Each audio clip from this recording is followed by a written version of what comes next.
A paz do Senhor, meus irmãos e irmãs. Estamos aqui hoje para mais uma Escola Bíblica Dominical e hoje será o encerramento do trimestre.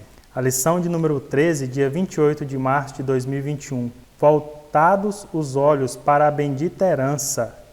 Nosso textuário se encontra em Tito 2,13, que diz o seguinte: aguardando a bem-aventurada esperança e o aparecimento da glória do grande Deus, o nosso Senhor Jesus Cristo.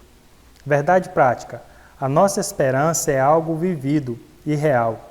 Não se baseia em uma utopia e nem é imaginação humana, mas em fatos revelados pela palavra de Deus e confirmados pela história. Meus irmãos, a nossa leitura bíblica em classe, ela se encontra em Atos capítulo 1, versículos 6 ao 13, e hoje nós teremos uma aula um pouco diferente. Nós teremos dois professores convidados, que será a irmã Joyce e o evangelista Iron, que vai estar respondendo algumas perguntas aqui sobre a lição e sobre conteúdos também que foi ministrado durante todo esse trimestre. A primeira pergunta que eu quero deixar aqui para a irmã Joyce é o seguinte: como podemos qualificar ética e moral? No meio da nossa sociedade hoje, irmã Joyce, ética e moral, nós podemos qualificar ela de que forma? Essa ética e moral, ela está separada da nossa vida cotidiana também? E outra pergunta: como é que deveria ser a ética e moral para os cristãos? Como ela deveria ser e como ela é hoje em dia? A paz do Senhor, irmão Alex, a paz do Senhor a todos os irmãos que estão neste momento assistindo a nossa aula da EBD online. Então vamos lá para as perguntas que foram aqui feitas pelo nosso irmão Alex sobre a ética e a moral. O que seria ética? Ética é uma palavra que vem do grego ethos e significa jeito de ser, caráter. Já a moral é uma palavra que vem do latim moralis e tem a ver com costumes. Então, como é que nós vamos ver essas duas palavras? Quando nós falamos de ética, nós estamos aí pensando numa forma de convivência, no estudo de como a sociedade convive, ou a convivência desse povo, dos humanos em sociedade. E para isso, nós vamos iniciar com a ética. A ética é algo que é reflexível, e ela vem acompanhada de 3 grandes questionamentos: devo, quero, posso. Já a moral, nós dizemos que ela, como a gente trata de costumes, nós dizemos que ela está mais voltada para as questões normativas, para as normas de uma sociedade, as normas de convivência de uma sociedade. Então, a partir do momento que você obedece às normas de convivência de uma sociedade, automaticamente você é um ser ético, porque você, quando você reflete sobre a sua ação, diante daquela atitude, daquele costume, daquela norma, eu devo fazer isso, eu quero fazer isso, eu posso fazer isso é importante, isso é legal para a nossa convivência em sociedade. Então, a ética ela não é desvinculada da moral, apesar de serem 2 palavras completamente diferentes. Nós costumamos dizer que a ética ela é individual, porque ela é reflexiva. Já a moral ela é algo que é coletiva, porque vem aí os costumes de toda uma sociedade. Tanto é que a moral ela muda de um local para outro, de uma sociedade para outra, de um tempo para outro, porque nós estamos falando de normas de convivência. Quando transferimos isso para a vida cristã, isso não muda, a ética continua. A ética continua agora reflexiva. E vamos para também para a nossa norma de convivência. Falando de Assembleia de Deus, nós vamos falar aí da nossa declaração de fé. Na nossa declaração de fé está lá todas as nossas orientações de convivência enquanto Igreja Evangélica Assembleia de Deus. Tudo embasado na palavra do Senhor Jesus, na Bíblia, na palavra do Senhor. Então, agora eu, enquanto cristão, eu também preciso e devo fazer essas perguntas reflexivas. Eu devo fazer isso? Eu quero fazer isso? Eu posso fazer isso? Eu não posso me esquecer de que eu represento o reino de Deus aqui na Terra. Então, todas as minhas ações vão recair sobre o grupo igreja. E alguém pode vir e apontar, olha, aquela crente ou aquele crente.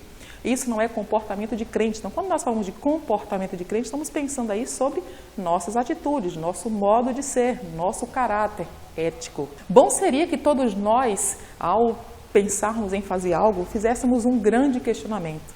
Em meus passos, o que faria Jesus? Se fosse Jesus no meu lugar, o que ele faria? Então, observe que a ética cristã, ela também é reflexiva do meu modo de agir, do meu modo de ser, do meu comportamento, daquilo que eu vou levar o grupo, né, a um escândalo. E a Bíblia diz o quê? Né? Ai daquele por onde vier o escândalo. Então, todos nós, até mesmo para sermos cheios do Espírito Santo, é importante que a nossa ética esteja ilibada. Por quê? Porque a partir do momento que eu deixo de cumprir com uma ordem de Jesus, por exemplo, eu estou fugindo das normas. Então, por que aqui a igreja elaborou uma declaração de fé? Ela vai aí suprir a Bíblia? Não. É somente normas de convivência entre nós, para que não haja escândalo, para que nós não tomemos atitudes diferentes. E isso aí tem a ver com o nosso modo de vestir. Irmão, mas é pecado isso? Irmão, nada é pecado e tudo é pecado. Só é pecado a partir do momento que você transgride. Né? A partir do momento que você transgride uma lei, uma ordem, aquilo deixa de ser correto. Né? É considerado até crime. Né? Dependendo do que você faz, pode ser um crime violento ou não violento. Então, quando você desobedece ou foge às normas de convivência entre nós, aí sim você deixa de lado a ética. E como cristãos, nós precisamos estar sempre refletindo sobre as nossas ações. E a partir do momento que você reflete sobre a sua ação, deixa de fazer algo que vai te prejudicar, não somente aqui no grupo, aqui na terra, mas também a sua comunhão com Deus. A partir deste momento, o Espírito Santo, ele se faz presente na sua vida e você passa a ser cheio ou cheia do Espírito Santo de Deus. Acreditem vocês que ser cheio do Espírito Santo de Deus não significa dizer falar em línguas, mas quando você é cheio do Espírito Santo de Deus, você tem modos e atitudes ética, atitude e prática cristã, não é verdade? A atitude e a prática cristã. Isto vem a partir de um comportamento ético. Lembremos sempre dessas 3 grandes perguntas ou 3 grandes questionamentos. Devo, quero, posso. Posso fazer, quero fazer, mas eu não devo fazer. Que Deus em Cristo vos abençoe e que essa lição, esta palavra que hoje passamos para você esteja guardada na sua vida e no seu coração. Guardemos a fé, irmãos, para morarmos com o Senhor Jesus, que é lá que nos espera, o céu nos espera. Deus os abençoe, Pai do Senhor, irmão Alex, muito obrigado pela oportunidade de estar aqui contribuindo um pouco com os ensinamentos de Cristo aos nossos irmãos. E agora nós vamos para as perguntas para o nosso professor evangelista Iron. O que é o pensamento progressista e globalista? Globalização e globalista é a mesma coisa? Tem diferença? Corre no mesmo sentido ou não? Esses 2 pensamentos, progressista e globalista, eles têm como ser apoiados pela palavra de Deus, a Bíblia? Se sim ou não, por quê? Por que a Bíblia pode apoiar ou não eles? O que eles têm em comum com o tipo de governo do anticristo? Eles caminham no mesmo ritmo, no mesmo pensamento, eles têm divergências com o governo do anticristo que vai ser instalado aqui na terra? Por que o anticristo ainda não instituiu o seu governo? Por que a igreja está aqui na terra e o mundo não está sendo governado pelo anticristo? O que é que está segurando esse anticristo para ele se manifestar? E a última pergunta: como a igreja precisa estar para a vinda do nosso Senhor Salvador Jesus Cristo? A paz do Senhor, irmão Alex, a toda a diretoria da Escola Bíblica e da ADEX de forma geral. Estamos aqui com a incumbência de responder 6 perguntas que nos foram feitas logo no início desta videoaula para a EBD. A primeira delas diz respeito às perspectivas progressistas e globalistas. O que é, né, esta linha de pensamento e o que, na verdade, eles defendem. Em primeiro ponto, vamos falar aqui sobre o progressismo. O progressismo é uma linha ideológica oriunda aí da sociologia, principalmente daquele que é considerado o pai da sociologia, Auguste Comte. O progressismo é uma linha ideológica, como fora dito aqui, da qual prega o cientificismo, ou seja, o crescimento da ciência e a diminuição da religião. Tudo aquilo que é mítico, que é experimental, porém de cunho metafísico, né, que não é visível ou palpável, deve ser descartado da ideologia humana, passando então a um contexto mais científico de algo que pode ser experimental. Nós podemos perceber o progressismo muito presente na ideologia brasileira, inclusive lá na nossa bandeira nacional nós temos a seguinte frase: ordem e progresso. A ordem e progresso é uma insígnia do pensamento progressista de Auguste Comte, no qual prega a elevação da ciência. Quanto ao globalismo, se trata de uma ideologia política. E já respondendo aqui também uma segunda pergunta que me foi feita, se difere da globalização. Por quê? O globalismo ele é uma ideologia política e a globalização é uma ideologia econômica.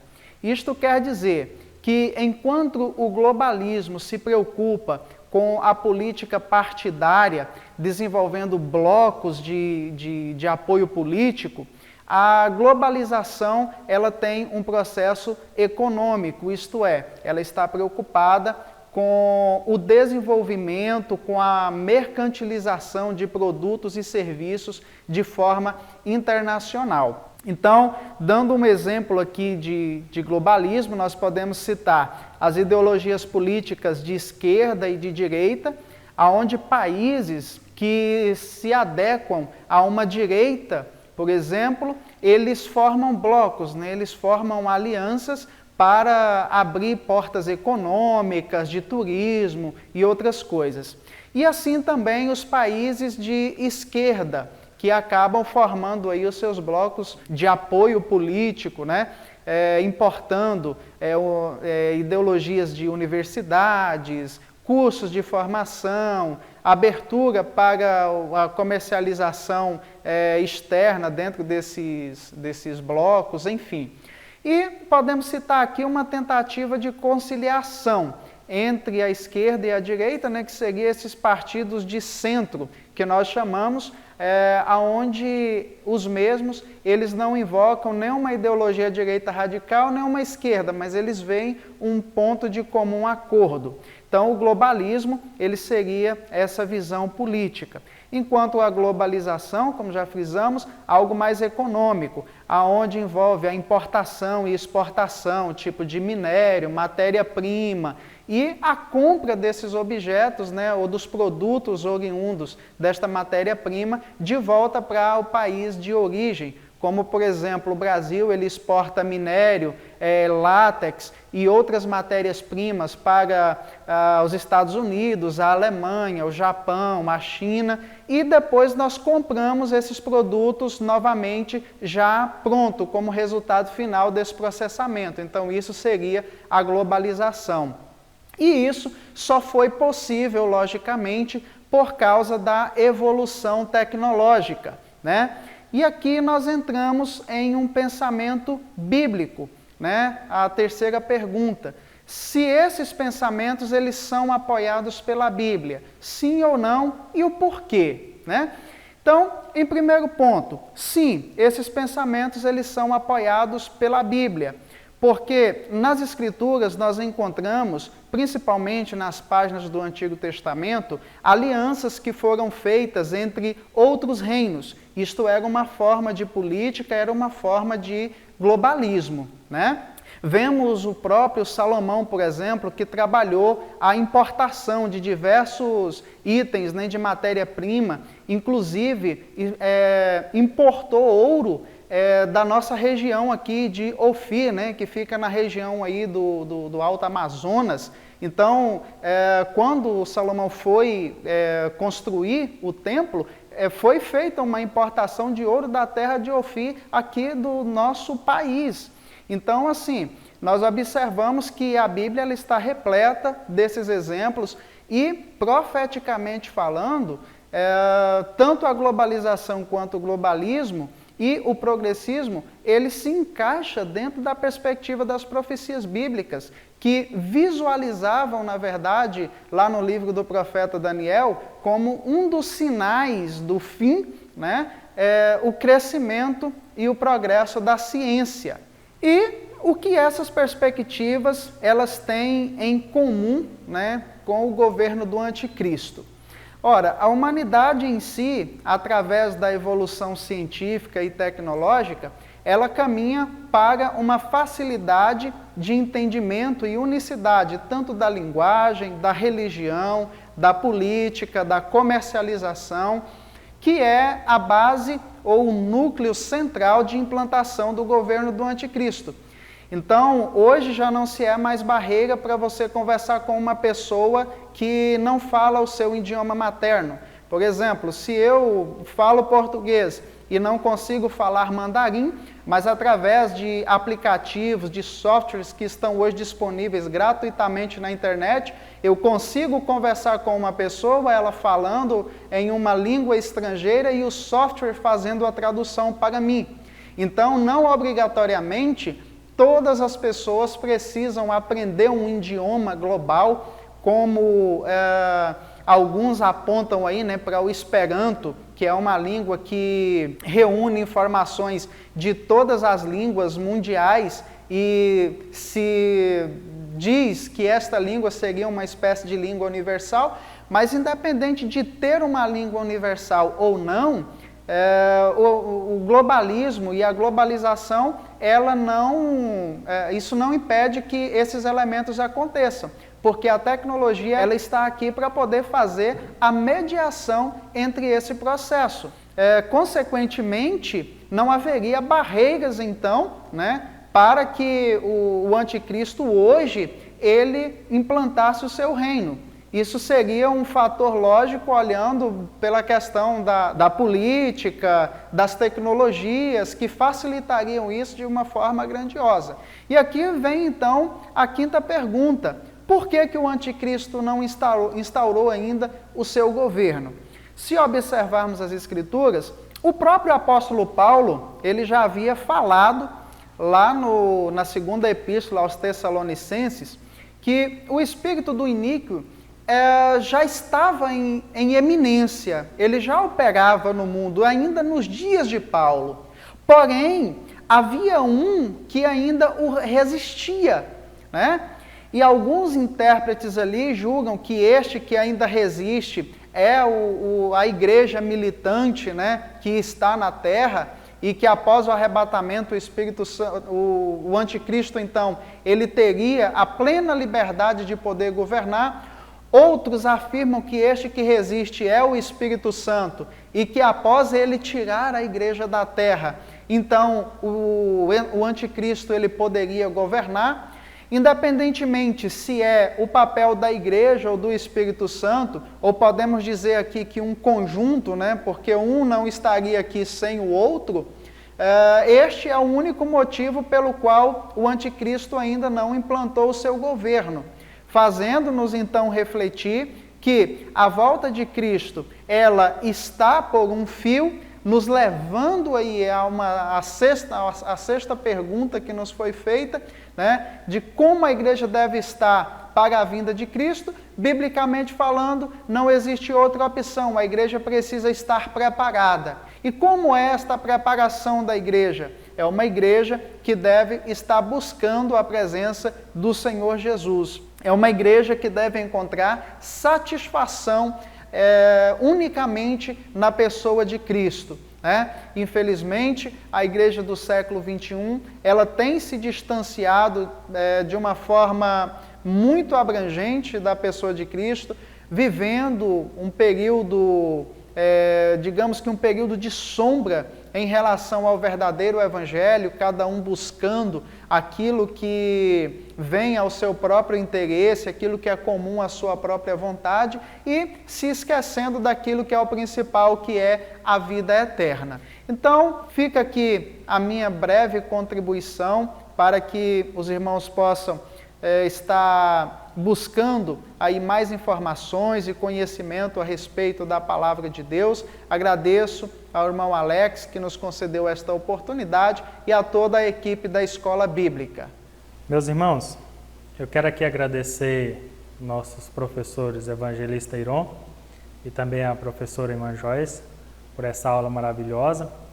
E quero dizer também que essa aula vai ser postada no YouTube da EBD de Xinguara, da Cia de Seta. Procure lá, EBD, Cia de Seta, Xinguara, que você vai achar o canal do YouTube lá nosso, tá bom? E eu quero orar agradecendo a Deus por essa escola bíblica abençoada e que Deus possa abençoar o seu dia, abençoar seu final de semana e que você tenha uma semana próspera, uma semana que há de vir próspera pelo poder e pela graça de Deus. Então vamos orar.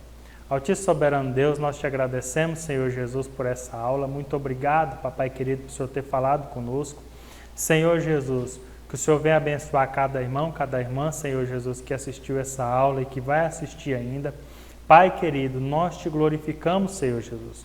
Muito obrigado, Papai querido. Venha abençoar o nosso pastor presidente e toda a diretoria, Papai querido, do Cia de Seta de Xinguara. Meu Deus e meu Pai, nós te louvamos e te adoramos em nome do Senhor Jesus.